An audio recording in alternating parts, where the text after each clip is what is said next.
Shesha Shunyavadi Paschat Deshadari. Jai Shri Krishna Chaitanya Prabhu Nityananda Shri Advaita Gadadhar Shivasari Gaur Bhaktivinoda. Hare Krishna Krishna Krishna Hare Hare, Hare Rama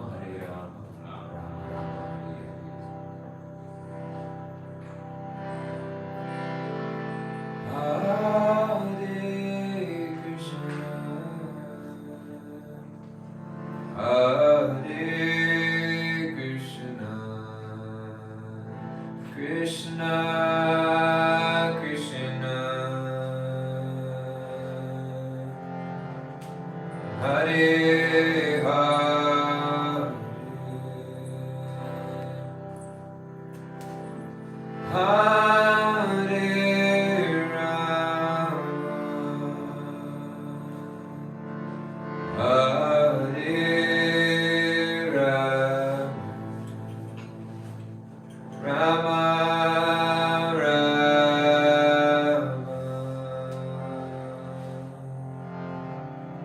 Hare Hare.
Krishna Krishna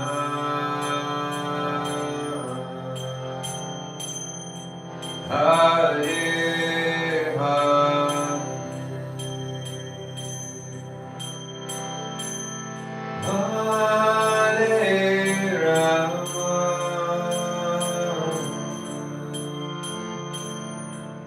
Hare Rama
Rama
Rama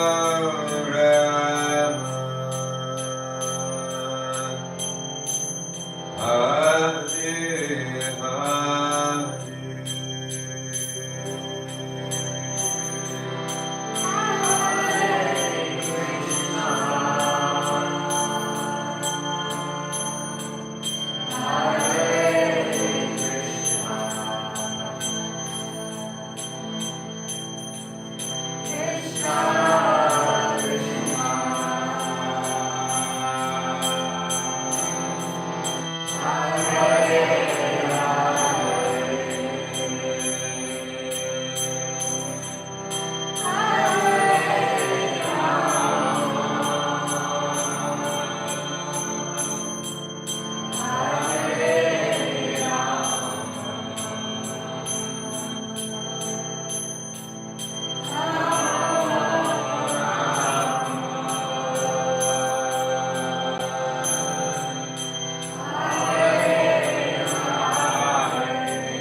Hare Hare, Hare Rama, Hare Rama, Rama Hare Hare, Hare Krishna, Hare Krishna, Krishna Krishna, Hare Hare,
Everyone to Bhagavat Sravana.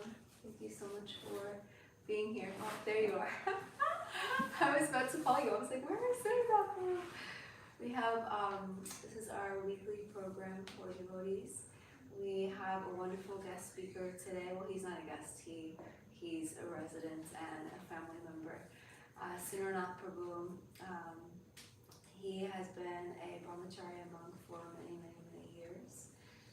Very senior disciple of Prahlad Swami, and basically has been a pillar, a foundation here at Bhakti Center for many, many years now, and also completely turned around the finances at Bhakti Center and has directed us in finance over the years at Bhakti Center. He's also an incredible teacher, an incredible preacher. He does a lot of, spends a lot of time in New Jersey with different families, cultivating different communities there. He's led Bhakti Shastri here at Bhakti Center, and he's served on the leadership team in that capacity at Bhakti Center. So he really, really, really is a pillar and a foundation here at Bhakti Center, and is very, very beloved by the community, and just very, very appreciated by everyone. So we're so happy to have him speaking to us today on the teachings of Prahlad Maharaj. Perfect, considering we just celebrated Nrsimha Chaturdasi this past Thursday. So please come to the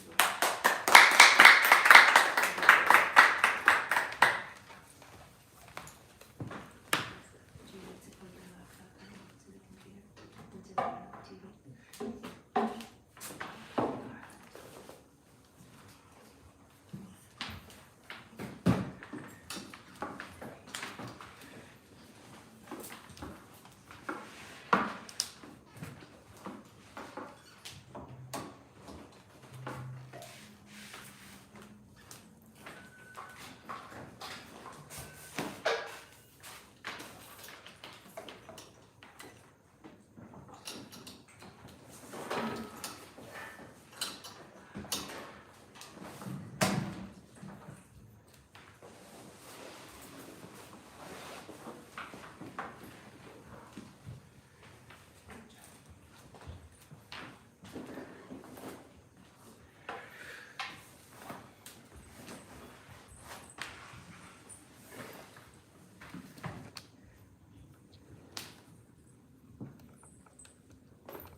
Hare Krishna. Thank you, Dayal Prabhu, for nice kirtan. I thought we should not stop this kirtan. We start with prayers. Om Agnana Timirandasya Gnananjana Shalakaya Chakshurumilitam Yena Tasmai Shri Gurave Sri Chaitanya Manobhishtam Sthapitam Yena Bhutale Swayam Rupa Kadamayam Dadati Swapadantikam Vandeham Shri Guru Shri Padakam Shri Gurun Vaishnavamsya Shri Rutam Sahajatam Sahagana Raghunatam Vitam Tam Siddhavam Sadvaitam Savadutam Parijanasatam Krishna Shritam Yadevam Shri Radha Krishna Padam Sagana Lalita Shri Shakantamscha Namo Vishnupadaya Krishna Kristaya Bhutale Shrimate Bhakti Vedanta Swami Namaste Saraswati Deve Gauravani Pracharine Nirvishesha Shunyavadi Paschatya Deshatarine Namo Mahavadanyaya Krishna Prema Pradayate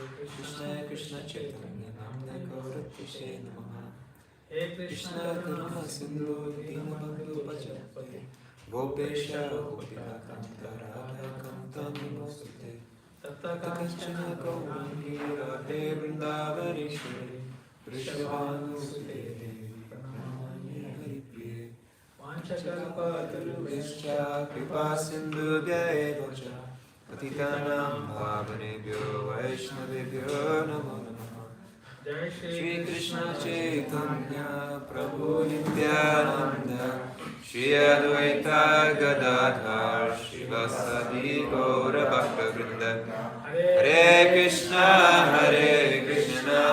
Krishna Krishna Hare Hare Hare Rama Rama Rama Hare Hare Hare Krishna. Hare Krishna. How many of you were there the past Thursday for Narsingha festival? That amazing festival, this festival. We did this Abhishek and Kirtan and all. So this is in continuation of that. So we are discuss on teachings of Prahlad Maharaj. So we all know Prahlad Maharaj. Narsingha appeared for Prahlad Maharaj. Right? So Prahlad Maharaj is one of the greatest devotee. Just not greatest devotee, like he is one of the all-time best devotee.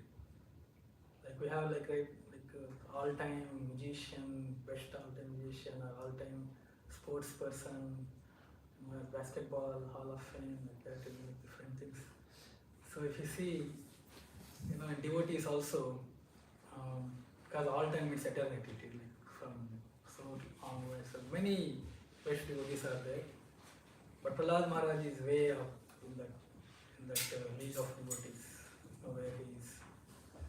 So that's why he's whenever we speak about devotees, Prahlad's name always comes. Chaitanya Mahaprabhu would always recite Bhagavatam continuously, but only two sections in that. For Prahlad Maharaj and Dhruva Maharaj. So they both are a small child, they both 5-year-old, but their devotion is so unflinching and very much lessons to learn from them. So Prahlad Maharaj, he has given teachings. We can say it in 3 types or 3 places. You can say one is when something is asked to him, he would reply. That's like a teaching. Whatever he replied is a teaching. The second is he gave teachings actually. He to his schoolmates he gave devotional service teachings. And the third type is when Lord Nrsimhadev appeared, he offered prayers. So that's also considered as teachings. So in these 3 different circumstances he teaches. The whole 7th canto is dedicated to Prahlad Maharaj and Nrsimhadev. So like I said, Nrsimhadev appeared because of Prahlad Maharaj. Even there's a verse there in that why Nrsimhadev appears. He appeared to make his devotees' word true. Satyam Vidatum Vidatum Kutya Bhatishtam, like that verse comes, where because Prahlad said, because his father asked, where is he? He's everywhere. Then is he in the pillar? He said yes. To make his word true, Nrsimhadev appeared.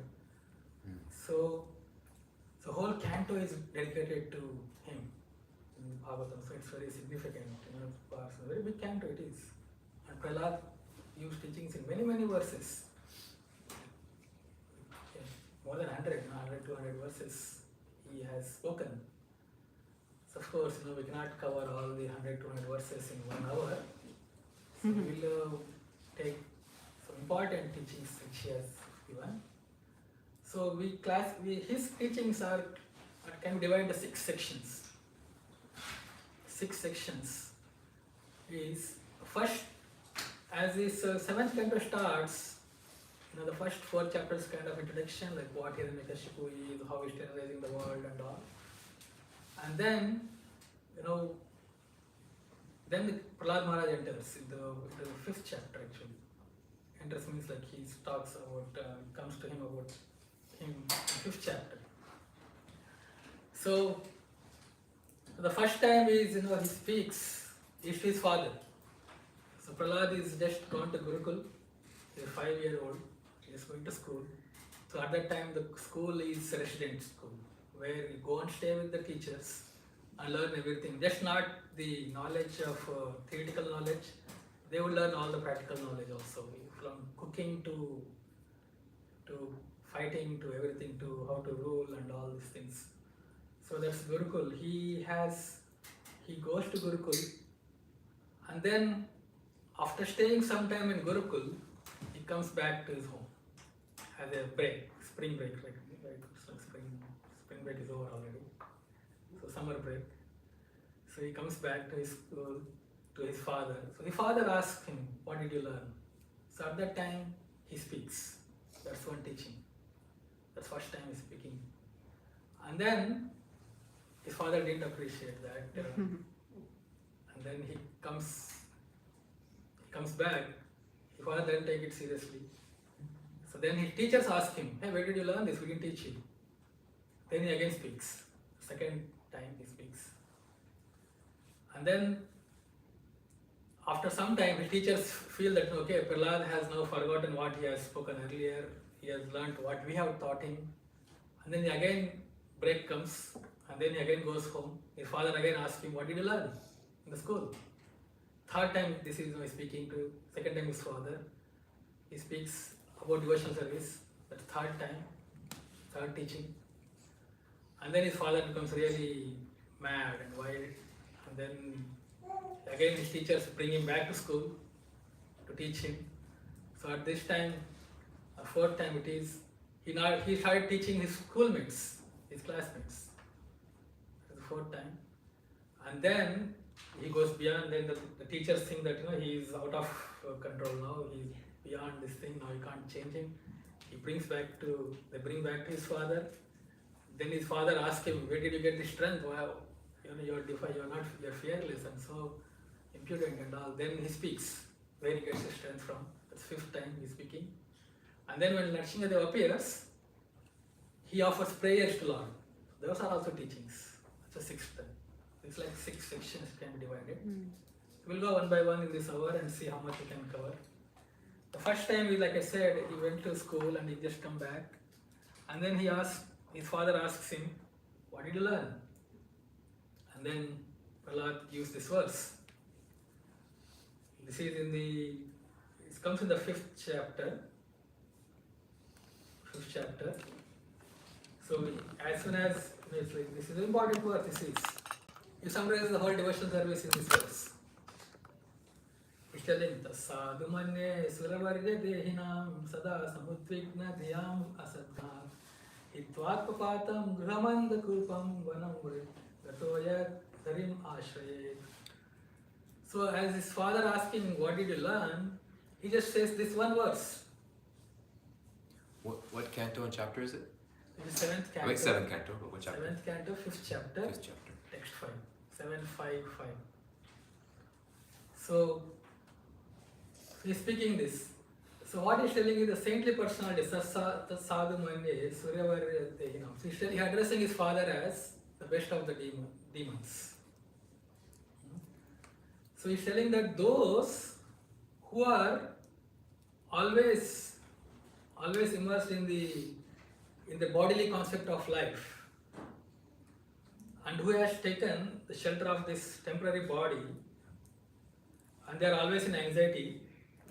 So hitvatmakam patam. So they are not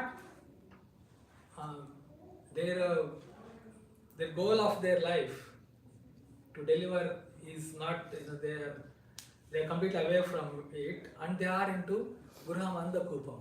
So they are deep into the household life. So Graham and the Kupam, Graham is the household life, family life, or like cohabitate or whatever is home and all. So Andakupam is like a deep well it is. He's telling. So this type of this, what they are, this is about the persons who are wants to just enjoy this material life, this temporary life. So their life is like in a deep dark well. In India they have these open wells, and sometimes they are very deep, and water is not there. Sometimes well they dry up well. They are so Andakupam means they are so dark that a person goes down to the well, he cannot see the light, daylight. So deep it is. And there is no water, nothing is there, just dry land there. And they're stuck there, you can't come out. So like that, he's stuck there. So for them, what is the solution? Vanam Gato.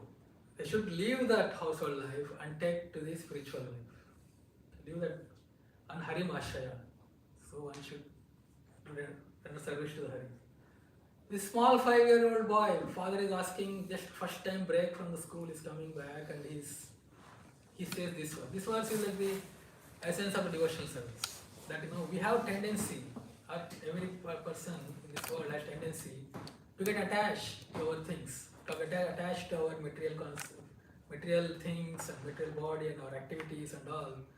And then we spend all life in just taking care of those things, in taking care of our attachments and to maintain them. And then we just forget everything. But it is like, it's like the fall in a deep dark well. So, but one has to leave this, that should be the goal of life, and take the shelter of Hari. So Prahlad says this.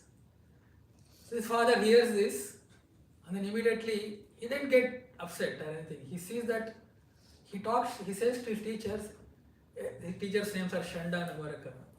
He says that it looks like our enemies are coming in disguise and spoiling this child. Though in this high security, this palace and your Gurukul high security, in this head of material life, this Hiranyakashipu has built. His name itself suggests Hiranyakashipu means he's very fond of gold, lot of wealth, and bed. Kashipu means nice soft beds. So he's very fond of material life to enjoy. So he has built a capital of this materialism, and then he has built a lot of protection and security for it. So he says that our enemies, so his natural enemy is the demon, so the enemy is the Vishnu and his devotees. So our enemies are coming in disguise and spoiling this child. So he doesn't get upset on the Prahlad, he just says to his teacher that you should take an extra care and then see that no enemies are coming there. And then he sends him back to the Gurukul. So Prahlad goes back. So at that time, when he goes back, teachers get worried. We didn't teach this kid, he's so young, and he's never exposed to devotees or anything. So teachers ask him, hey Prahlad, where did you learn this? After going to Gurukul. The second section it is, we're telling. So he says that, he says, because the teacher said him that, that you are speaking what our enemies have thought, or what our enemies are speaking. So he says, then Prahlad says that this bodily concept of life is my friend, my enemy. These are all bodily concept of life. There is no actual, no one is friend or enemy. Everybody is a part of God. Everybody is related to God. Every one of us is eternal servant of Lord. He's telling in verse 12. So there is no enemy or friend. So this concept of enemy and friend is this duality is so much troubling this world that that nations fight for each other. People fight, nation fight. There is so much of mine and well. So there is this discrimination and this so much of this duality goes on in this world. It's a root cause for so many problems. If you all see that we are all related to Lord and we are all belong to Him, then there won't be this enemy and friend concept. So Prahlad Maharaj is teaching that to give up that enemy and friend mentality, duality, and then not to have this. Then his teachers are asking, Hari, we did teach all these things. Where did you learn this? So Prahlad is telling that as iron attracts to magnet, automatically to magnet, so my consciousness also, it's in verse 14. Without my will, it is attracted to Vishnu. I have no independence, he's telling. So he's telling that nobody taught me this thing. I'm just naturally, I have devotion to Lord. So he gives this analogy of iron and magnet. So if you see, many of us would have played when we were children, to play with the magnet, right?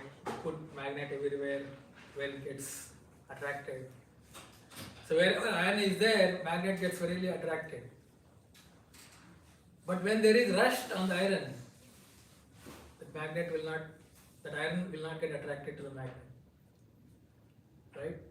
So this material conception, or by living in this material conception of life, of enjoying mentality, he like that rust. We are like that iron, and then Krishna is the magnet.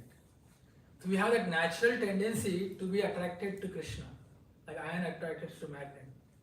But when this enjoying mentality is so prominent in our lives, that attraction no longer will be there.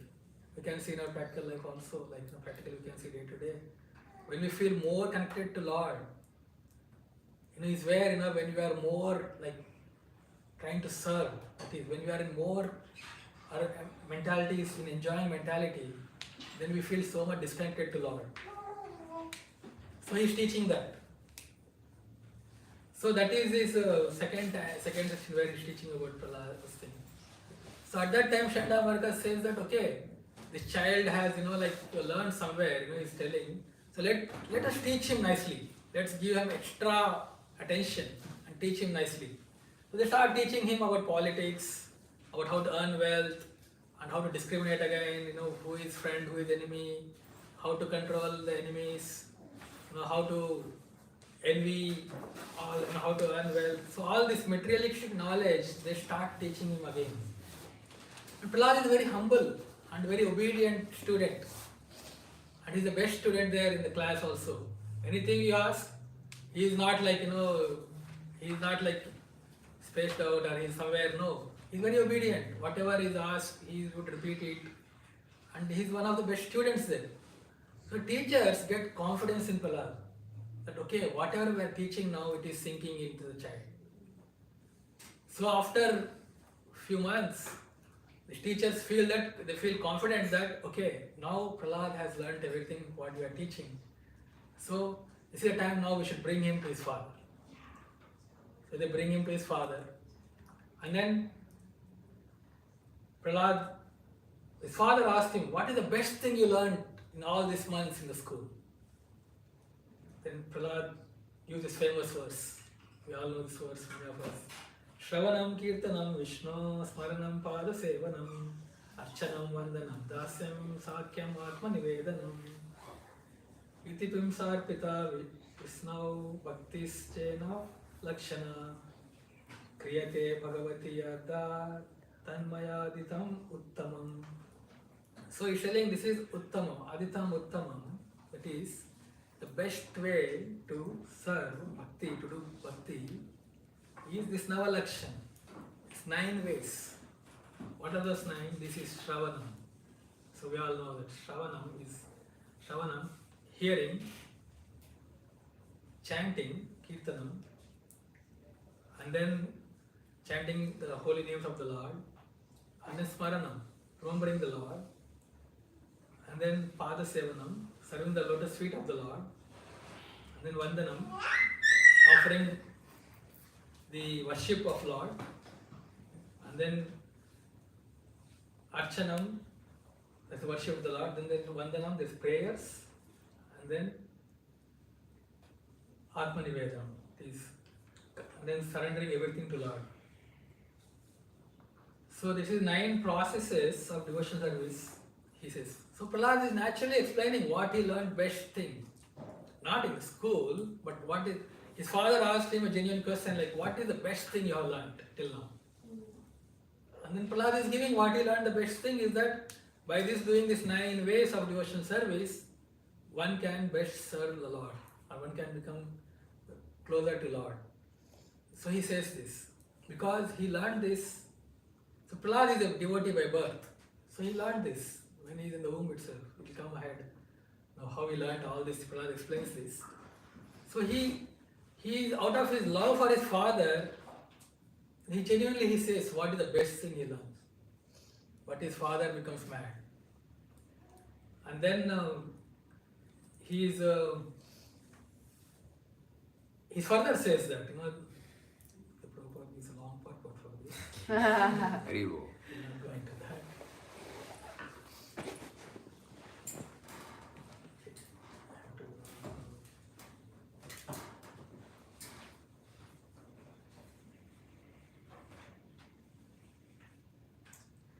So yeah, I'll not search the verses. So basically, he says this, and there are a few more verses. He says that how. Give me a minute. Fix this.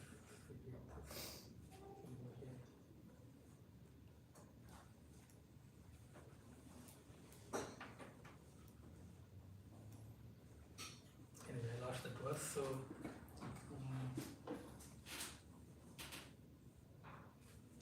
this is then Hiranyakashipu becomes very angry by hearing this.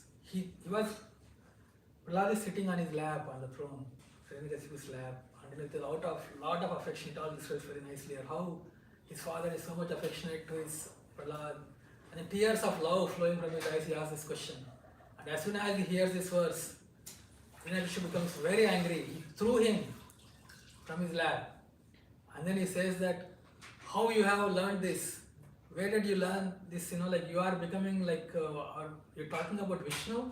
He is my enemy, and you are telling me to worship him. How dare you are? You should be killed. And he orders his servants and all that to kill Prahlad, a 5-year-old boy. And then Hiranyakashipu says to kill him. And then all these demons under Prahlad's direction, under Hiranyakashipu's direction, they take Prahlad and they try to kill him in different ways. They try everything. They try to kill him by poisoning him and by throwing him from a cliff, by putting him in fire, by throwing him in a deep ocean, and by trampling him under the feet of elephants. So, then by putting him under poisonous snakes and starving him so that he can die, and they're putting him under extreme cold and extreme heat. So in different ways they try to kill him, but Prahlad Maharaj, he is untouched. It is said that not even a hair falls from his body because he is completely immersed in the meditation of Lord Vishnu, Krishna, and then Krishna is protecting Prahlad. So with that, he is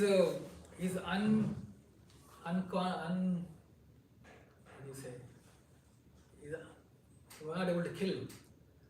So he becomes defying the death actually. In all means, he defies the death. So Hiranyakashipu becomes very, very anxiety. He thinks that how this is possible? This boy, I cannot control him. This boy has, I tried to kill him, but he is not able to, he's not getting killed. So how is it possible that this boy is so much, he has gone beyond my correction. So he becomes very morose, Hiranyakashipu. Very morose. And then he even says that, just by thinking about this boy, that he has defied me. Because Hiranyakashipu, he has controlled the whole universe. If you see ahead, earlier chapters, he has fought with all the demigods. Everybody was shivering out of his fear. Just by hearing his name, all the demigods, they have run and taken shelter, they are hiding, they are incognito mode, they were all hiding. And anybody would be fearful of him.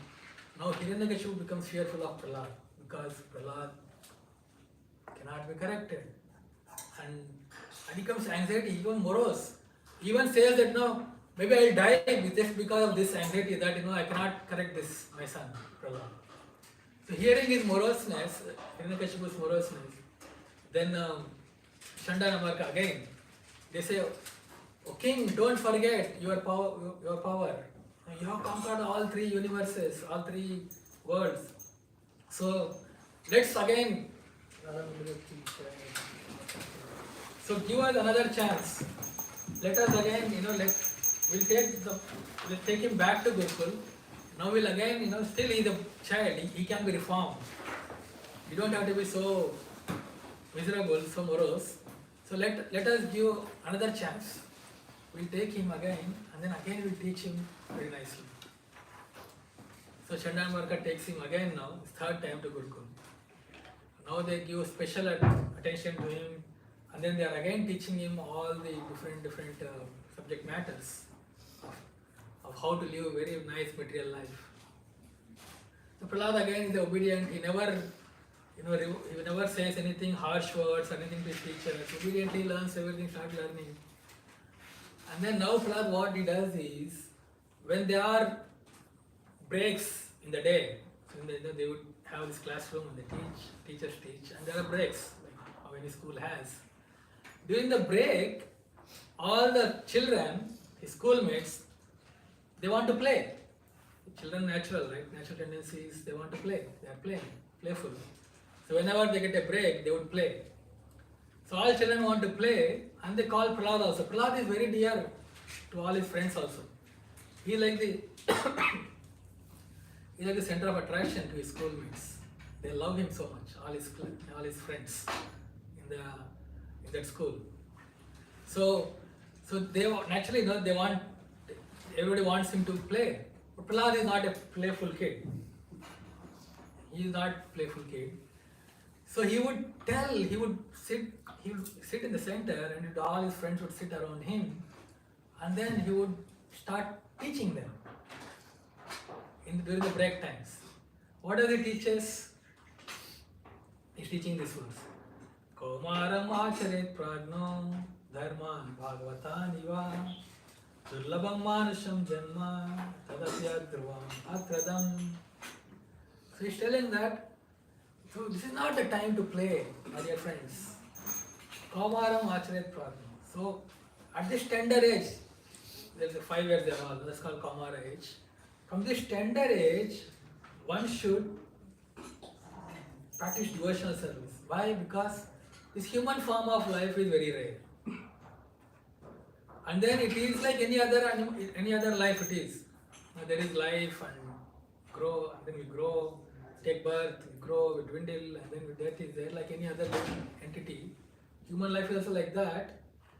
But there is a vehicle. In this human form of life, we have means to achieve Lord Krishna, which is not possible in other lives. So he says that to achieve that, we should practice devotion service from this tender age. He's telling that. Why? Because it is natural to all of us. It's natural. He's telling here in the second verse that that gives us a chance to return to Krishna, and it is very natural to us because he is our beloved master. And then he's telling that, but in kind of, if you think that the life is for happiness, to earn, to get happiness, he's telling this verse. Sukham aindrikyam daitya deha yogena dehinam sarvatra labhyate daivat yatha dukkham ayatnata. So if you think that no, we should not practice devotional service, but rather we should see, we should make our lives, our goal is to have happiness. Where can I get happiness? We should endeavor to have happiness. He's telling that, oh my dear friends of demons, born of demon families. So happiness, it comes by sense objects. We have senses derive happiness, and we can get that from anywhere, from any form of life, not just in human life, because of our past activities. So our happiness and distress is predestined to most extent. Can change a little, but most of our happiness is predestined already because of our past activities. So there is not much, there is some changes can be there with our endeavors right now, but they won't change a lot. So it is the happiness is predestined. How it is that we are not looking for misery, right? Nobody is here looking for a misery. Our misery is also predestined. We are not looking, still we get misery in our life. So even if we don't look for happiness, we will get that happiness. Like how without looking for distress, everybody is getting distress. Nobody is looking here, very distressed. I have to pay some money to get distress. I will be miserable. No, it is unwanted. People want to run away from distress, but distress comes and catches them. Nobody wants to be distressful. So similarly, happiness also, we don't have to look for it. Prahlad is telling that. You just have to focus on devotion service. Happiness will come to you, whatever it is taken. So Prahlad Maharaj later also says that, if you want to be happy in this world, stop looking for happiness. He says that principle, that he says that from this also we can understand that if you have to be happy in this world, then don't stop looking for happiness. Just by performing devotion service, by reviving our relation with Krishna, by reviving our connection with Krishna, we will be happy. So this is in the verse, in the chapter 6 this whole chapter is about teachings he gives to his classmates. We will not be able to cover everything, but we will take few verses, important verses which Prabhupada often quotes these verses. So the next verse is telling that, so these endeavors we do for economic development and all that, they're just waste of time and energy, because whatever you accumulate in this world, in our lifetime, either they leave us or we have to leave at the time of death. So whatever we do, they will leave us or we have to leave. And then he says that but the endeavors we do for our devotion service, they stay with us forever. And then he goes on telling about how people in this world are so much immersed in looking for happiness, and especially they equate happiness with money. And then he says ahead that there are few verses ahead that how in this they do lot of endeavors to go and earn money, that they take risky jobs. They take jobs to go on a war. Risky jobs are like some risky where you are, like your life is threatening. But what the motivation is to earn money. But of course, not everybody has that. But most of the jobs are money. It is. And then people, they take some risky jobs, like some become thieves. They may get caught or they get killed. So money is sweeter than honey, Prahlad says. So for money they equate with happiness, and then they're trying to always earn money. But that's a waste it is. Why it's waste? He says that a person say lives for 100 years, then he says that the childhood goes in 10 years. So he gives a equation of life. The person lives for a maximum duration of 100 years if a person lives. So this is about a person who is always trying to enjoy the world, material conception of who is always having this material conception. Half of the life goes in sleep, he says. Those who want to enjoy this life, they'll spend a lot of time in sleeping, 10 to 12 hours. Because that's good enjoyment it is. So he says that is like almost half of the life it is gone in sleeping. And then the rest of the half he has, in that 10 years goes into childhood. In childhood he has no knowledge. What is child is just child, is always trying to be playful. Want to just play. So not engage in just sporting activities, goes in 10 years. And another 10 years goes into education and all that. So that way 20 years are wasted, gone into that. And then the old age, he says another 20 years goes into just taking care of the body in old age. In old age, just to move things, do things, it's very difficult. Old age, the last 20 years just goes into taking care of the body. So like that, and then the remaining years, whatever remaining years are there, he is into satisfying his desires. He spent his life into satisfying his desires and illusion. So very half life goes into sleeping, and then majority of 20 years goes into childhood and learning. Then 20 years goes into old age, into diseases and maintaining the body. And the rest few years are there, he's busy in just enjoying the life. So when is the time for devotional service? So many people think that no, not today, I will not do devotional service. Maybe I'll get serious, but not now. Because I have so many things to do. Right now, I have, my job is not stable. Right now, I have to focus in my skills to develop. Or my relationship is not stable. Or my things are this thing. We keep ourselves some goals. Always. We have, when the new year comes, resolution, and we have goals. We keep some goals and all. But we'll get busy in that. And then all this goal is to enjoy life. Prahlad Maharaj is telling that no. So we should practice devotion, that we should give that as importance. And we should do it from the age of 5. If we didn't start from 5, at least we should start from wherever we are and give that as goal.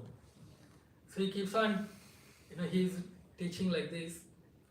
He becomes a lot of verses come there, how the person, attached householder, what all he does, and how his affection. It says that how the broken words of child, and child is small. The person, when we get children, the children's broken words are very, very attractive, and the parents, they are always wanting to hear those words, the broken words of children, and then they want to be with child seeing grow, and they think child is growing so fast, and we want to cherish this moment, and they wish always spend time with that.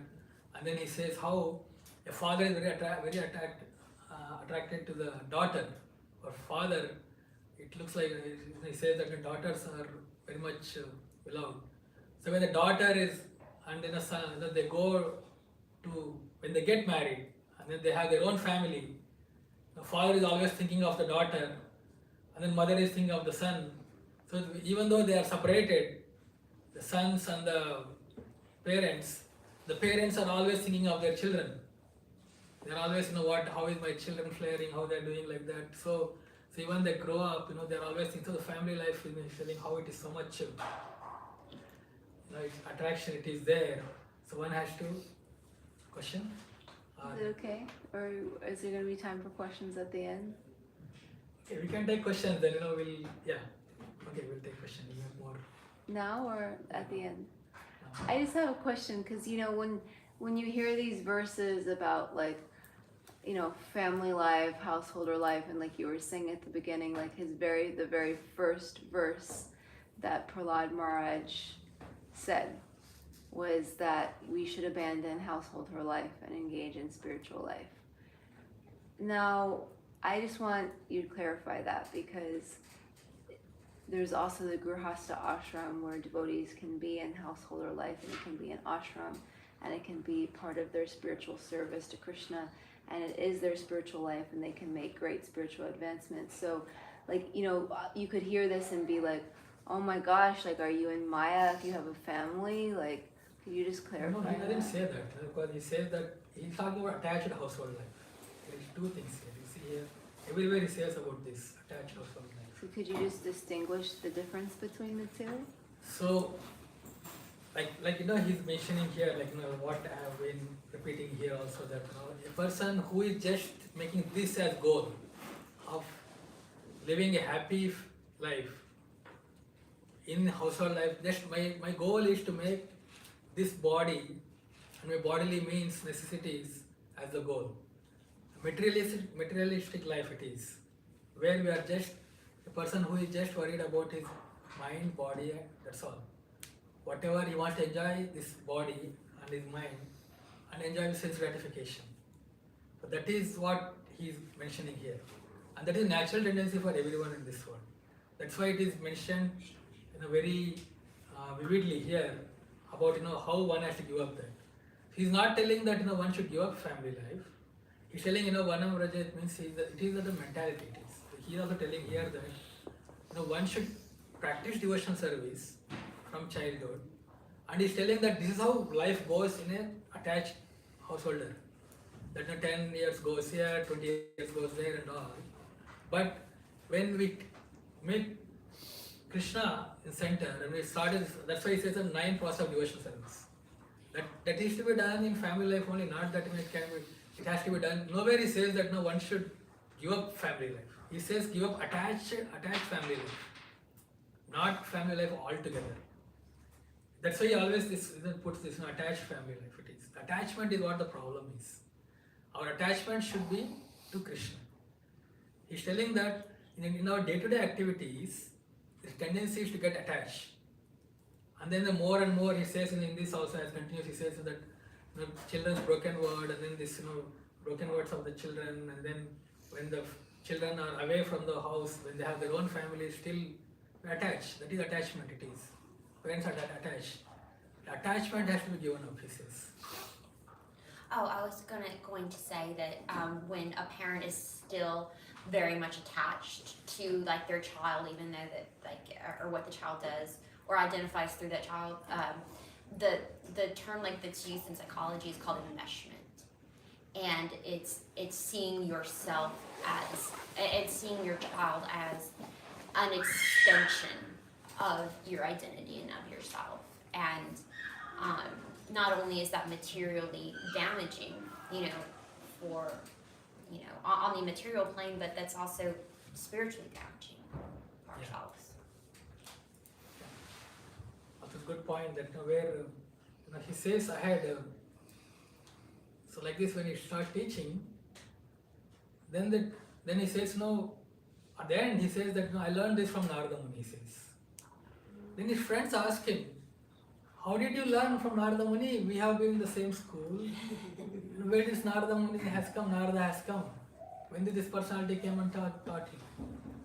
So at that time, Prahlad mentions how Hiranyakashipu wanted to become the ruler of this universe. So he went to Mandarachala mountain to perform austerities for many years. So when he went to perform austerities, demigods took advantage that there is no king, there is no demonic king. They came and attacked all the demons and they killed many of the demons, and demons started running away. So at that time, Hiranyakashipu's wife, Kayadu, is carrying Prahlad in her room. And then King Indra and demigods came there and they arrested Kayadu. And then they are taking her to heavenly planets. Their intention was that the child in the womb, Prahlad, is naturally the demon's son become demon. So as soon as that child is born, they wanted to kill that child. So when they are taking to heavenly planets, then Narada Muni comes there and stops Indra, telling that, why are you troubling this lady, this chaste lady Kayadu? Her husband is not here, why are you troubling and arresting her? Then they explain, she is carrying a demon child in her womb. Then Narada Muni says, no, he is not a demon, he is a great devotee. Even if you try to kill him, he will not be killed. So then Indra respectfully agrees to Narada Muni and leaves Kayadu. Narada Muni takes Kayadu to his ashram and keeps it. Because of fear of the demigods, Kayadu doesn't give birth to Prahlad Maharaj. Prahlad stays in a room for a long time until Hiranyakashipu comes back from his austerities. So at that time, Narada instructs Kayadu and Prahlad also, who is in the womb. And Prahlad everything learned while he is in the womb. So like you say, when we become attached to our family members, and then we are just teaching the materialistic conception of life, how to enjoy in this world, that will get affected our children also. They will also learn the same thing. From the womb it should start. The teaching should start from the womb.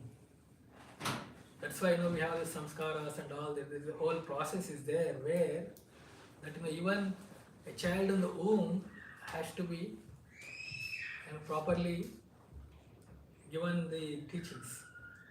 So that's why it is mentioned here. Prahlad means the whole thing he condemns is the attachment to the family life from womb itself, and then he is glorifying our attachment to Krishna because that's our natural position.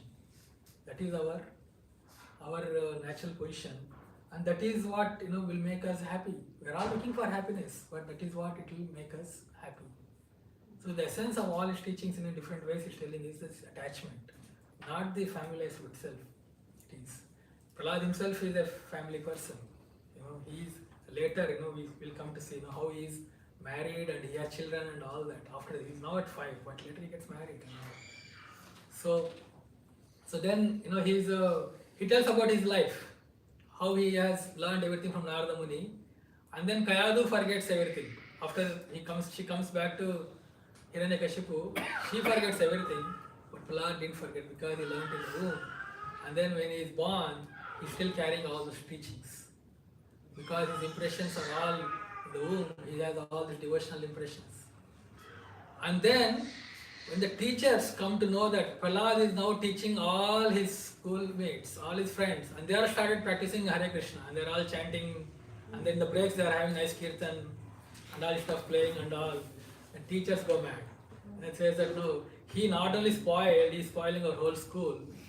And then he brings to Prahlad, Hiranyakashipu and says, no, we can't do anything with this child, you take care. This is your children. Your child, you take care. Hiranyakashipu becomes so mad at him that he says, when are you getting this power? You're so fearless and so impudent. And then he says, no. Prahlad says, this is the 5th session, this is the 5th section where he's talking to his father. That you are getting the source of your strength is also source of my strength, that is from Vishnu. And then Hiranyakashipu becomes so mad that when he says Vishnu, he says no, that I am getting power from Vishnu. No. And he becomes very mad. Where is your Vishnu? You are always talking about Vishnu. Where is your Vishnu? And he says, he's everywhere. And the child, he says, no, where? He's there in every atom, everywhere, he says. And plus, Hiranyakashipu is asking, is he in this pillar? And yeah, he says, he's there everywhere. Okay, then today I will kill your Vishnu first before killing you. And then he breaks the pillar, and then Nrsimhadev appears from that pillar. Because Prahlad said he is everywhere, and yes, he is in the pillar also. And then Nrsimhadev kills Hiranyakashipu. After killing Hiranyakashipu, Nrsimhadev comes in a very, very angry form. His anger personified. When Lord becomes angry, and nobody can. Lord does anything is full. Bhagavan he has full opulences. So when he becomes angry, then nobody can stand in front of him. So even Lakshmi Devi, his wife, consort, she can't go in front of Lord. Brahma, all the demigods, they are not able to face Lord. Because he becomes so angry, fearful form. Nrsimhadev has taken. He killed Hiranyakashipu, but still he is so fearful, and is not getting pacified, and is roaring, and then all demigods think that no, the world will come to an end out of his Lord's anger. Then Brahmaji says, Prahlad, you go. Lord appeared for you, so you go and pacify the Lord. So Prahlad approaches Lord Hiranyakashipu, Nrsimhadev, and then Nrsimhadev seeing Prahlad, he becomes pacified. Actually, Prahlad goes and offers prayers. He goes fearlessly in front of Nrsimhadev. Like how a lion may be fearful while all the other animals, but for a cub, a lion is like my mummy, a mom it is. And then Prahlad thinks Lord as his mother. And then he fearlessly approaches Lord, and then he offers beautiful prayers. But that's a 6th session, we will not have time to cover that. How he offers beautiful prayers to, that comes in the 9th chapter. How he offers beautiful prayers to Lord Nrsimhadev. And then Nrsimhadev becomes pleased by the prayers of Prahlad Maharaj. And then he puts his hand on Prahlad's head, and takes him on his lap. And then Nrsimhadev asked him to ask for any benediction. And Prahlad says, "My Lord, I'm not worshipping you, or I'm not remembering you because you'll give me something. No, I'm not like that merchant who is always thinking where is the profit. I'm not doing my activities for profit. This is just I have that love for you. I have nothing to ask." But then still Hiranyakashipu says, even if you are not asking, I will give you this whole kingdom, a long life, your senses will be very strong, you can enjoy the way you want, but you'll never get affected by the material attachment, and then you can rule this world for long life. And then Prahlad says, that my Lord, you want to give anything at all? Please give me this one benediction. He says that, please excuse my father. He was in ignorance. So Hiranyakashipu wanted to kill Prahlad. He tried in so many ways. But Prahlad never thought his father as his enemy. And he asked Lord, please excuse me and please forgive him. Then Lord Nrsimhadev says that, Prahlad, just because of your devotion service, not just your father, but your 21 generations, I liberate them. Nrsimhadev says to Prahlad. So that is what, Prabhupada says in the purport, that one becomes a devotee and then perfects his life. Not only he is benefiting himself, his 21 generations, his forefathers and others who all came in touch with him, his relatives, they all get opportunity, they all get benefit also by devotion service.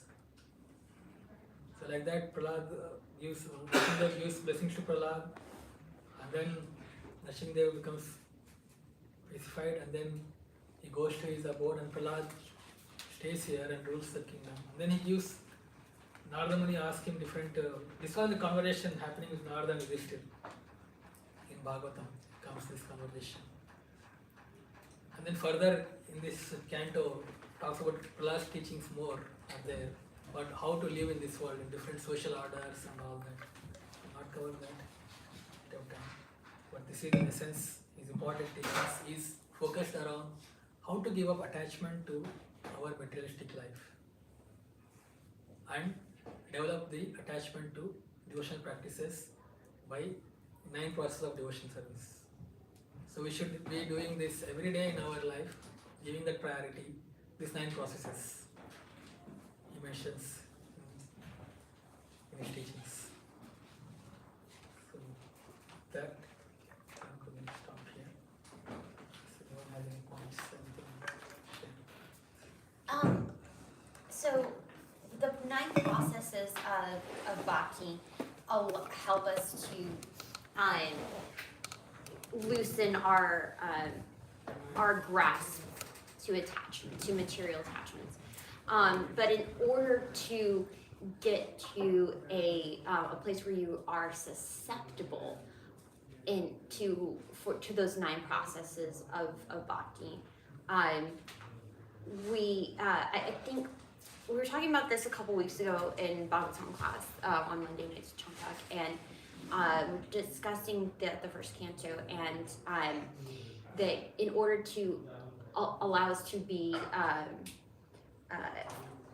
susceptible to the 9 processes, we have to become materially exhausted first. We have to, in a sense, hit rock bottom, and to know that we have exhausted every single mode of trying to achieve happiness, and then that's what primes us for the 9 processes of bhakti.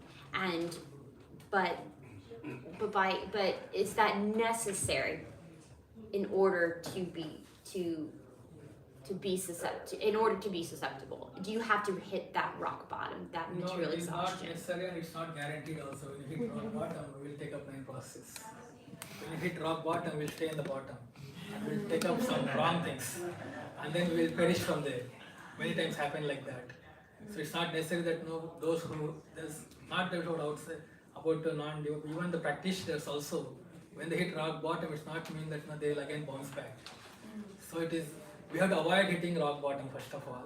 That's why he's telling here that we should start it from the tender age of 5 years, or if not, we have to do it as everyday practice. That way, if in case we hit rock bottom, we have this to hold on.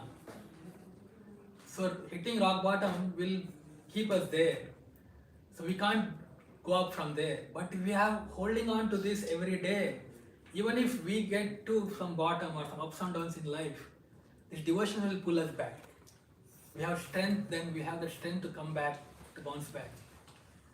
So to practice this nine process, the impetus for us is the relishment of that. We should release these 9 processes. We have to release our chanting. We should release our kirtan. We should release our services. That relishment should drive us. If we see that I am not relishing this 9 processes, then something wrong. How we are doing? We should consult others doing how to do this 9 processes, how to release this chanting, how to release this. There is some relishment is there. So the drive for us is not to hit to bottom, then we take up. The drive for us to practice devotion service is the relishment in that. So we should take that as our impetus to practice devotion service. Okay, as soon as we come to our devotion service, there is Nectar of Devotion explains very detailedly how Kleshagni, Shubhada, like that, how we get immediate relief from our material distress, and we get auspiciousness, and all the different aspects are there. Deeper study we can do in that. Nectar of Devotion, it mentions that. So when we experience that, our experience should hold that. By practicing devotion service, I am experiencing this bliss, this happiness. So let me continue this. And then when you get ups and downs, or when you go to bottom, I think you'll come back again. Is that okay? That's what it is. I mean, like, you have to, I meant to be like, well, sometimes do you feel that it is necessary for us to become like materially exhausted in order to be attracted to the 9 processes? My point, or not question, what this scripture also says that that's incorrect understanding. That is not correct understanding. To become sales and devotion service, one need not try to exhaust all the material options. That's a hard way to learn things, and there's no guarantee that you will able to take up devotion service after that. Or to unknowingly do that too, you're saying. Sorry? To unknowingly exhaust also is not necessary. Not necessary. The devotional practice doesn't recommend to go through troubles. Devotional practice always recommends that it's a happy path. Okay, I think I understand now. I think also the clarification, because what we were talking about in class, there is a verse that says that one has to be materially exhausted to take to Krishna consciousness in the Bhagavatam, but it's not saying that one has to hit rock bottom. It's saying that one has to not think that they're going to get their happiness out of material things. They have to realize that the real nectar isn't in material things, the real nectar is in spiritual things. So, could that be the distinction? It's not saying you have to hit rock bottom. It's not saying you have to stop pursuing, a career or material things. But that shift in consciousness has to occur of the positive Krishna consciousness, the positive bliss and happiness that happens in the 9 processes of devotional service, and that's where my happiness lies, not in the attachment to the material thing. Is that? Yeah. So it is our thinking, if our mentality, and yes, in mentality, if we have our thinking that this material happiness, there's no happiness in that. But exhaust that, that thought itself, that there's no happiness in this material life. That means we have to experience higher, then only we can get that thought. See, we have not experienced bliss in spiritual life. Then we'll never get this thought that, because whatever happiness we get is from material things. Then we just go on with that. So when we experience that spiritual bliss, spiritual happiness, whatever quantity it is, whatever minute it is, when we experience that, then we can compare that, okay, this is spiritual happiness, and this is material happiness. So now I have to, in my mind, I have to exhaust this, I don't want to derive happiness from this material thing because it has its own problems. But a spiritual happiness, it has no problems. I just have to practice this. So that's the mentality we should have. When we have both, then only we can compare it. Thank you. Thank you. Does that clarify? Yeah. Thank you. Yeah. To stop here. Sunat Prabhu ki Jai. jai.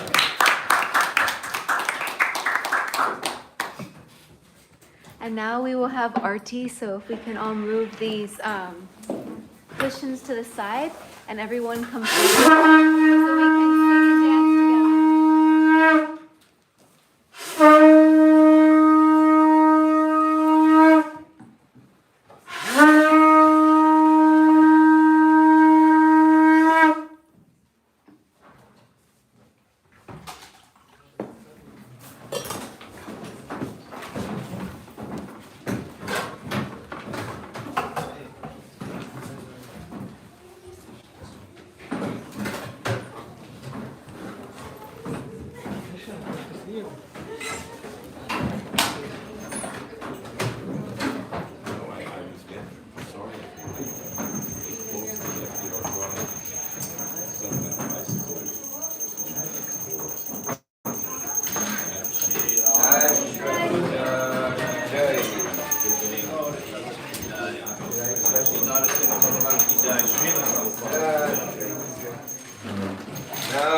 Namo Vishnu Padaya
Hare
A.C. Bhaktivedanta Swami Srila Prabhupada ki jai.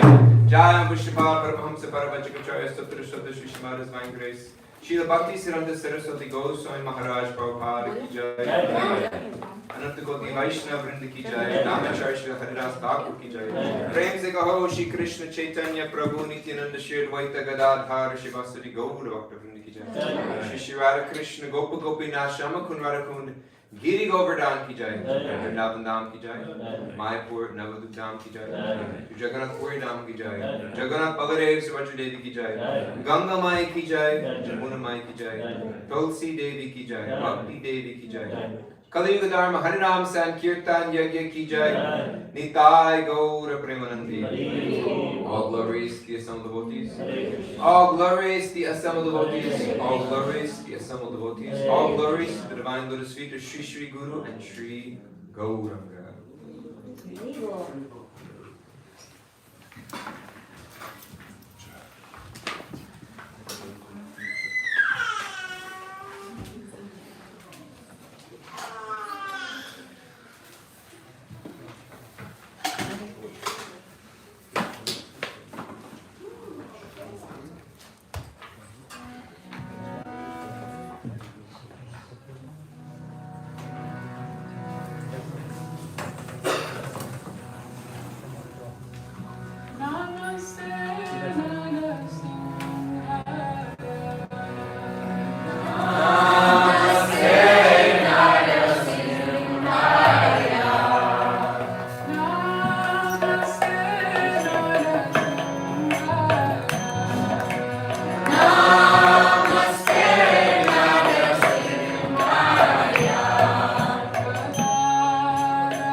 Bhagavat Sravana program, and thank you again to Sundarnath for such a beautiful talk, and Joel for such beautiful kirtan, and Janvi for such beautiful finishing the day of prayers. Next week, so this happens every Sunday. Next week we have a very special guest, Chaitanya Charan Prabhu. He's going to be giving the Bhagavat Sravana the next 2 weeks in a row.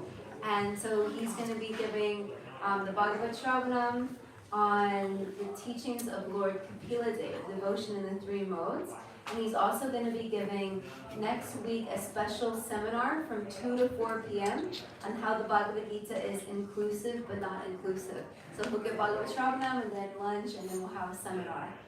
And then the following week also he's doing a seminar on how the Bhagavad Gita teaches through reason more than faith, also from 2 to 4 p.m.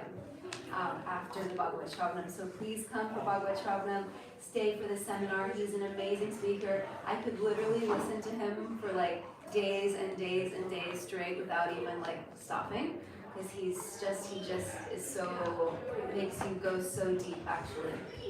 And then also on Tuesday, May 23rd, we have a very special program with Satyananda Swami on the Heart of Kirtan. It's going to be from 6:30 to 8 p.m. And it's going to be kirtan and a lecture and kirtan and prasadam, and it's going to be really, really beautiful. So please come for that. If you're interested in volunteering, please contact me, like volunteering to run the event. And we also have Tuesdays with Yogi Green, Yogeshwar Prabhu, Joshua Green, a beautiful Prabhupada disciple is going to be starting a weekly program here on Tuesday nights. That starts May 16th from 6:30 to 7:30 p.m. before Tuesday night kirtan. So please come for that, invite your friends, it's going to be very beautiful. And big round of applause to Manohari Gopi and Sadbush Granga for the little school of Bhakti.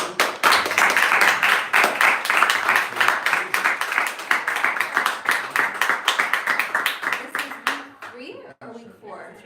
3, right? Yeah, we have so many children coming. It's such a beautiful program. We pray it develops and develops more and more and more.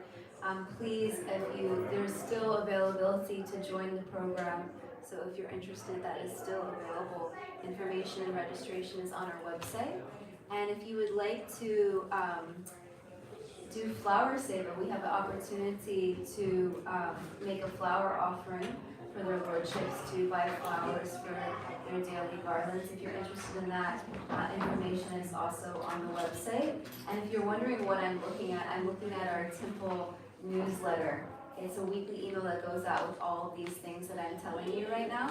And if you are not signed up on that, you can just scroll down to the bottom of the Bhakti Center website and click on Join our Temple Newsletter, and you can join that. Thank you so much, everyone. We have a beautiful lunch served for you in the back. Please stay, make a friend, keep a friend, discuss Krishna together, and have a beautiful rest of your day. Hare Krishna.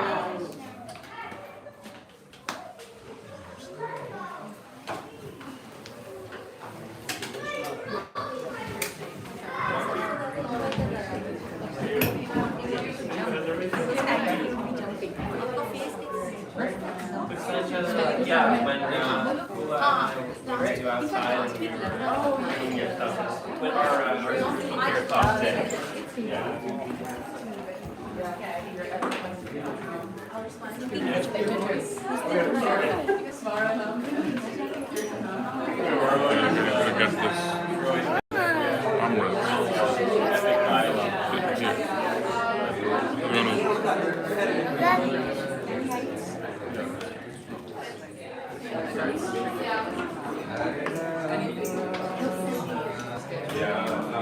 I haven't been to Bible since I talked to you last year.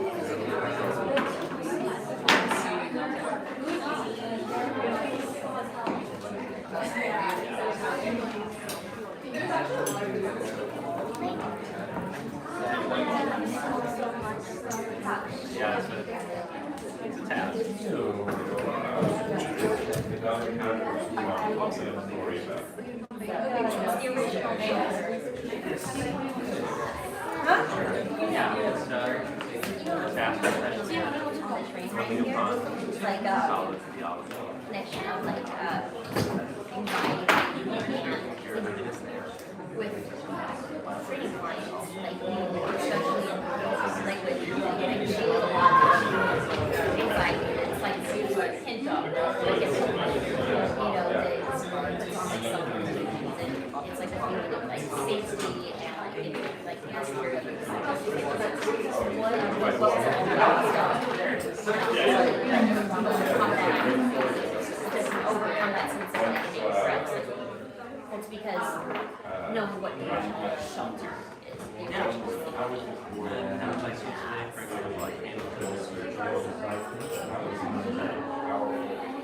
Maybe you have some. No. Yeah. That's what I was thinking about. Well, I love the Krishna consciousness. Like, once you...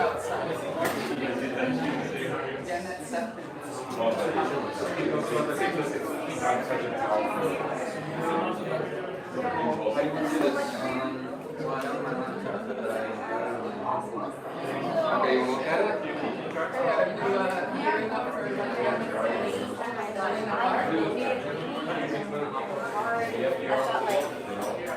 I didn't realize. I saw this one yesterday. Sunday. And then when I get home, it's Sunday. And then Wednesday is my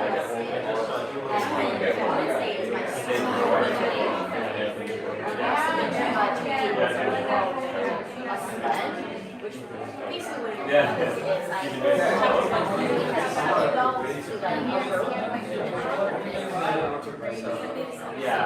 I'm also working on my house.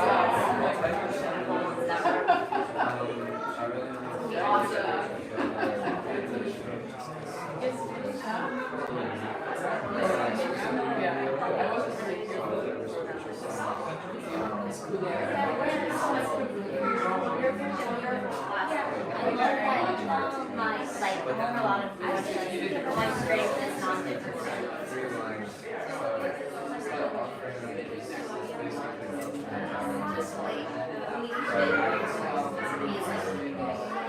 Now, when I see the website, it's saying it's the same website each line. Yeah, We have the link to that particular offering.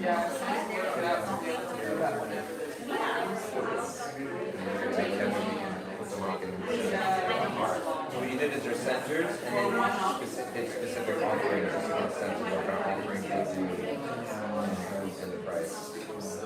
Got it. Otherwise, yeah.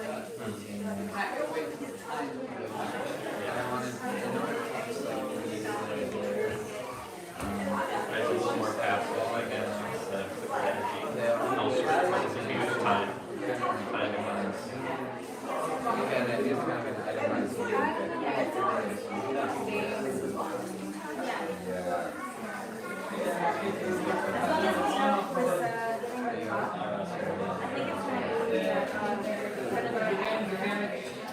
Okay, so you have the name, location, whether it's an offering, price, and notice. Okay. And you guys what I would suggest is that we try to suggestion. Merge, yeah, merge, or just delete the one below it, just open center. And then you can just like essentially delete those four. And what you need the links can just be specific to the offering. Yeah.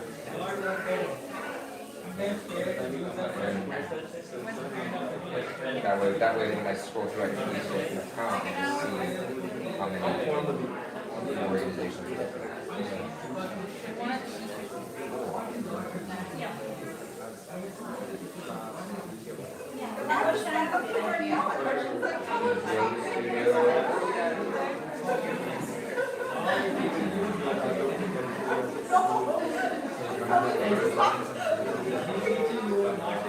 Yeah, conversion or just leave it.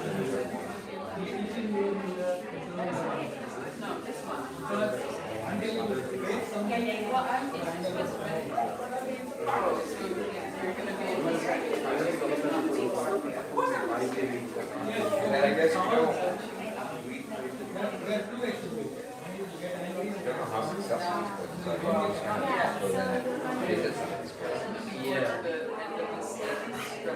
Almost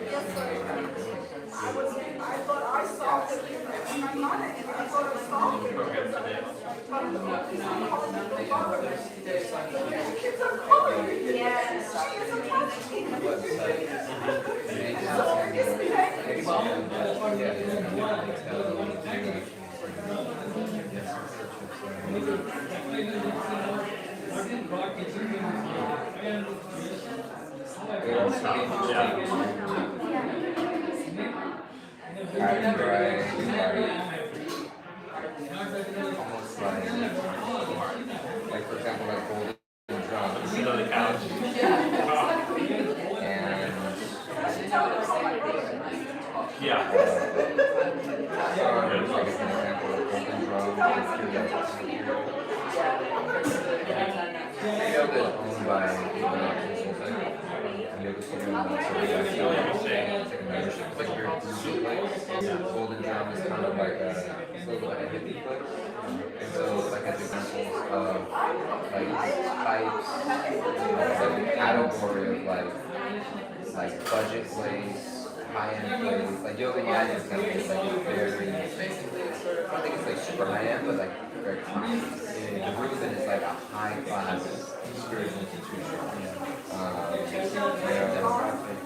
Demographic category, demographic or just kind of like, market, like market, like whether it's like a super place, like yoga for the people versus community. So there's a way for us to sort of like, then it's like, okay, who are we? Everybody, who are our role models? I think it's doing a lot up there. Training yoga is probably like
moving efficiently. Okay.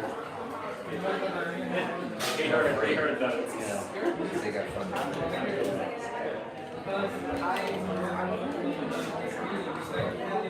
Yeah, so it'd be good to kind of like have some category that shows free social movement, yoga studio, non-profit spiritual center, for-profit spiritual center.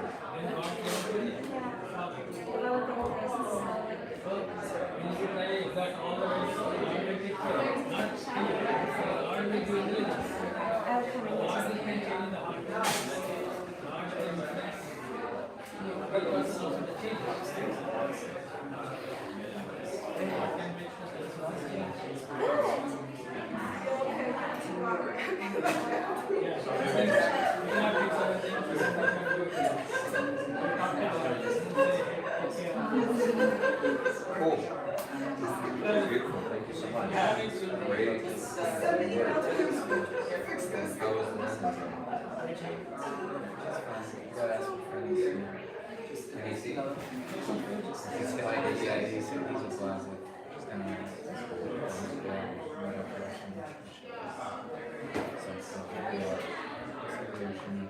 He wants to go away or cover your ears? No. Oh. Just glancing, floating. Isn't Damodar amazing? Yes. What a tree, what a gem in the community.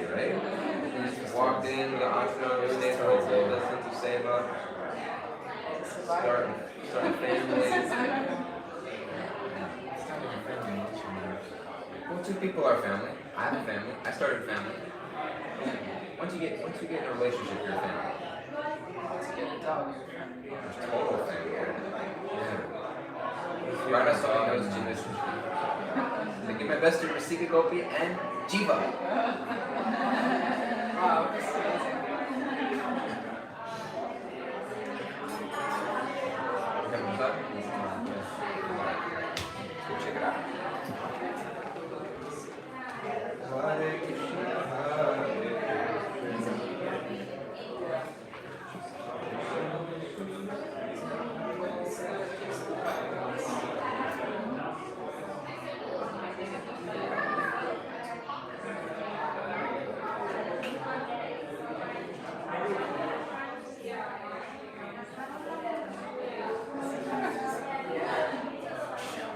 Yeah, now it's at 4. It goes at 4. So we have to get there.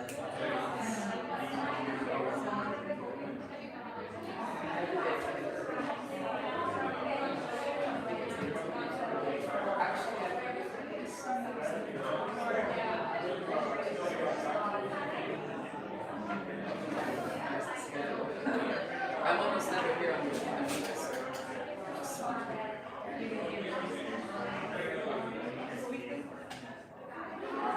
actually, I was here all week this week. I was here on vacation Tuesday. So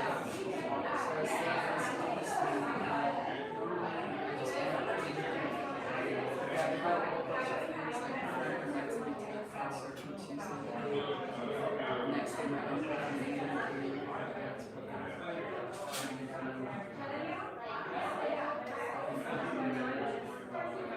next day I was my friend's music video. And I had a recording session.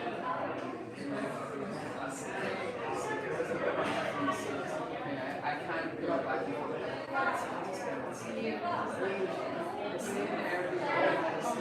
I often stay with Lydia by the time. She's staying in the Airbnb. Office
Clark, he was sick.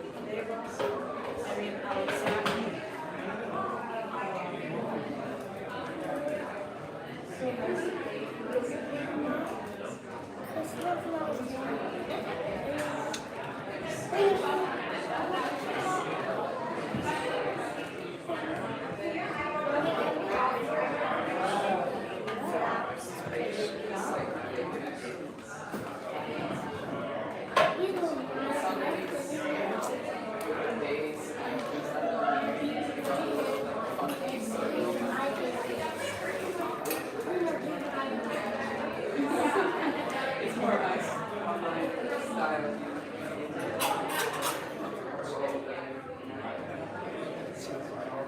So like, is he alive? I'll let you know that. Where is my phone? Is he alive? No, Mommy, I'm not. it's a statue. It's not so realistic. Mommy, why are those pictures? This is you're so important people.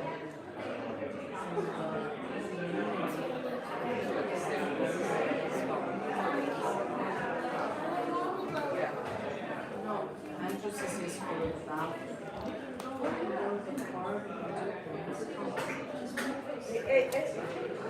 She's practically, probably going to be like almost in line with her, right? So That's the story I made.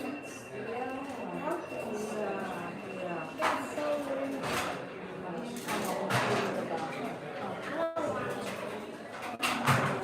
Your brother has to go. You cannot be here. Andrew, don't, Alexander, don't touch that. You picked that to me. Years ago? Yeah, years ago.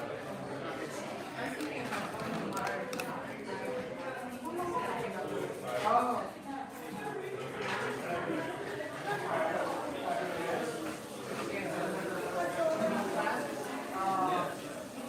I'll do it.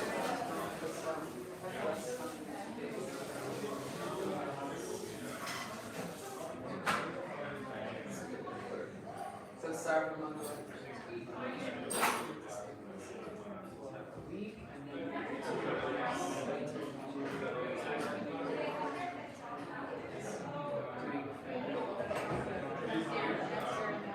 they're like my parents. No, they're just we've known me since I was a baby, and they're being my parents, and we live close by, and they don't have any children, so they don't always thinking about really being there for me in so many ways.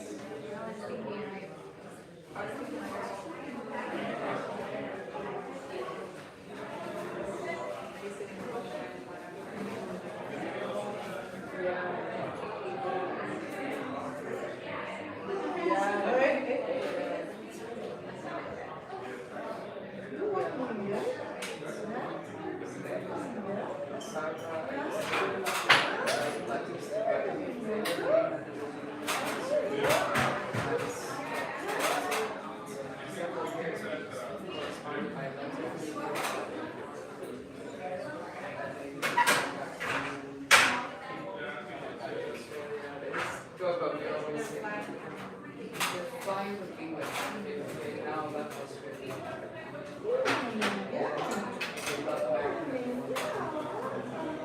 they're connected with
90 suites at the end. 90 I like that number. and then they all get taken, sent to like patrons and Around the globe. around now, locally, and then more and the rest get put in the shop. Oh, so? Yeah. I didn't know that. I didn't know that. I guess I did do that.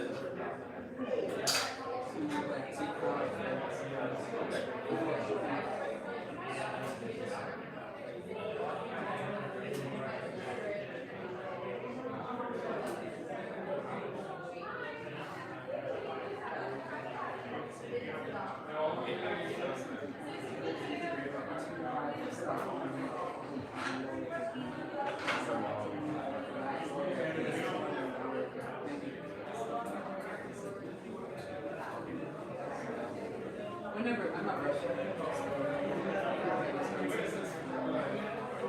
That's the worst feeling. I've done that. And I'm like, it's gotta be here. Yeah.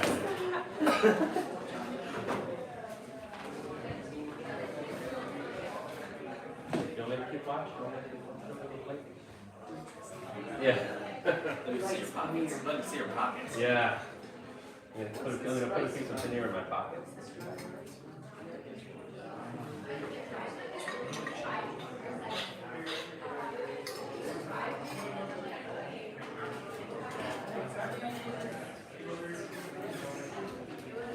Hey, I saw you yesterday, but I left the last one. Oh, and The last 5 minutes. oh, thank you for coming. Yeah.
It's really beautiful. It's very personal.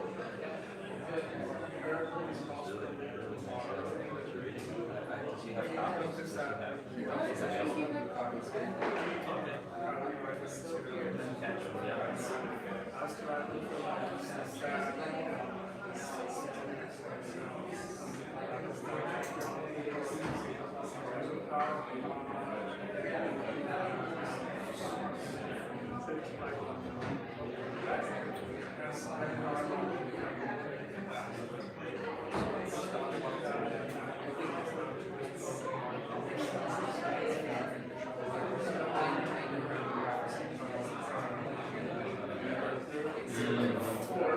It's become quite intimate, yeah. Actually, like,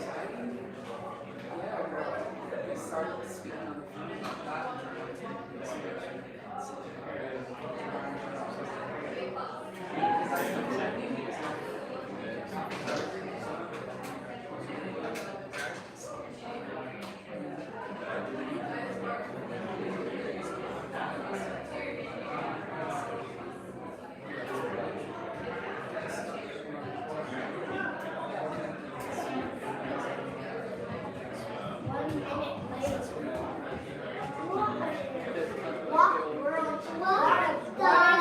Very sweet.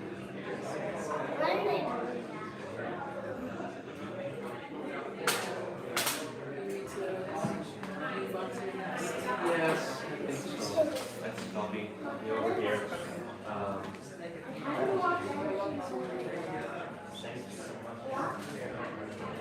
I'm predicting in advance what they say it's in there too. I found this, I can see, I asked him to get it. He's both up and about. Where's the musical and I just like dive right into the beat. Yeah. But yeah, he is about. And it's moved now from like where it's like mostly crawling with some walking to like mostly walking with some crawling. Yeah. He still falls, of course, and things like that, but he's like walking. Yeah, he turned 1 just a few days ago, May 3rd. We came here, we did this Namchara and Thursday in the city. Can't do it. So, yeah,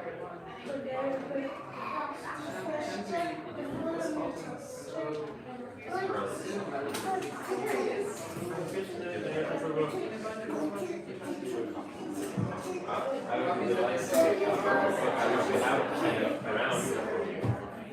Fantastic.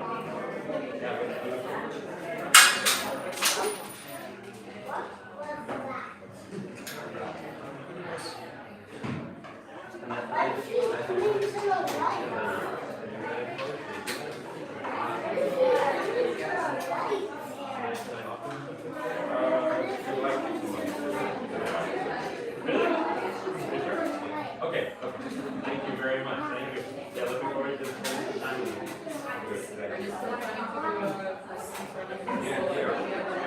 We'll brought the alcohol have to take it. And then here on June 25th. I'll be here. Oh, you're gonna do like the meeting?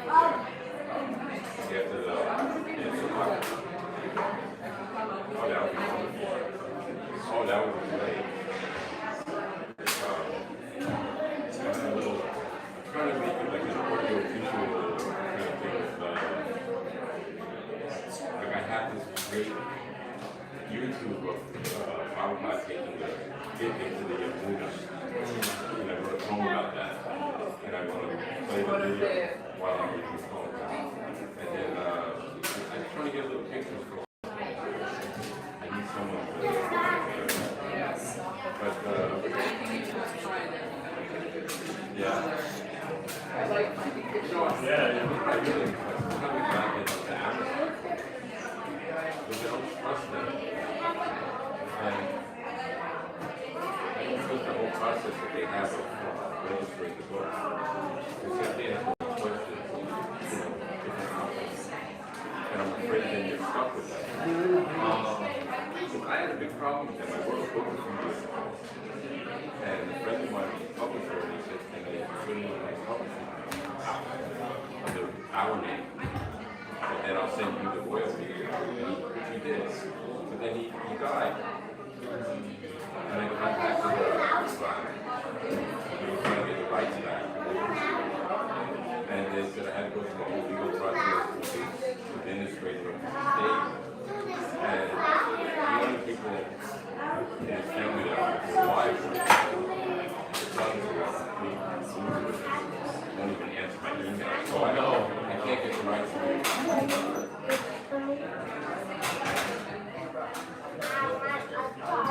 Yeah, they're very powerful. They have a lot of lawyers and they wouldn't budge.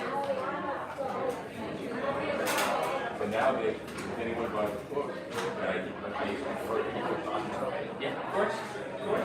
What happens is they, Thank you so much. Awesome. I look forward to the meeting. let me know let me give you my, card. Yeah. It's a beautiful card. Okay, yeah, I will definitely reach out to you. Thank you. Thank you. What happens is that the royalty gets sent to the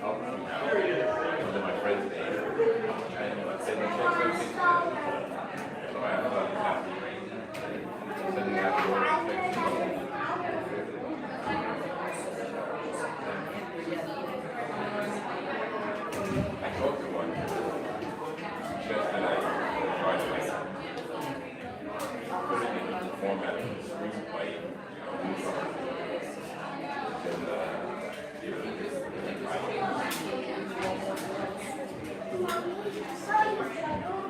could change the Bible.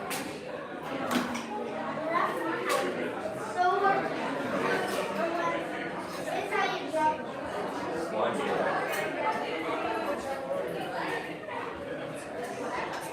Like they don't make enough money, they have to and if that looks so one time a year, right? So we told you that.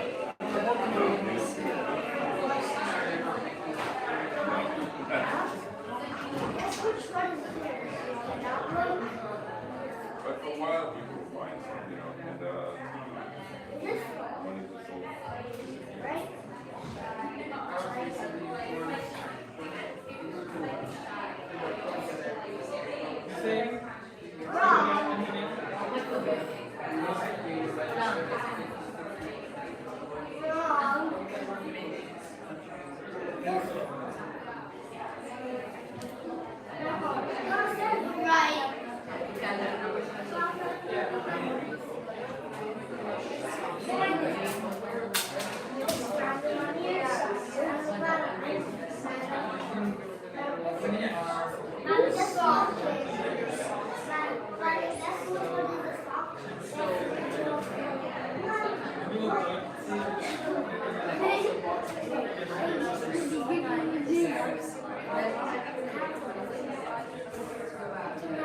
So if you wanted to get there,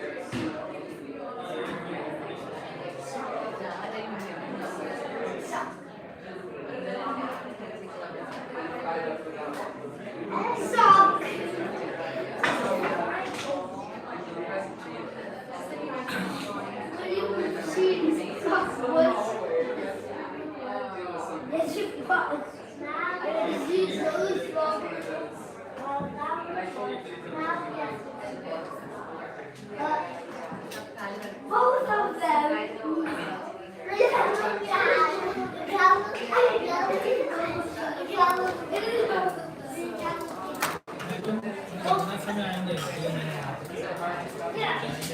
No!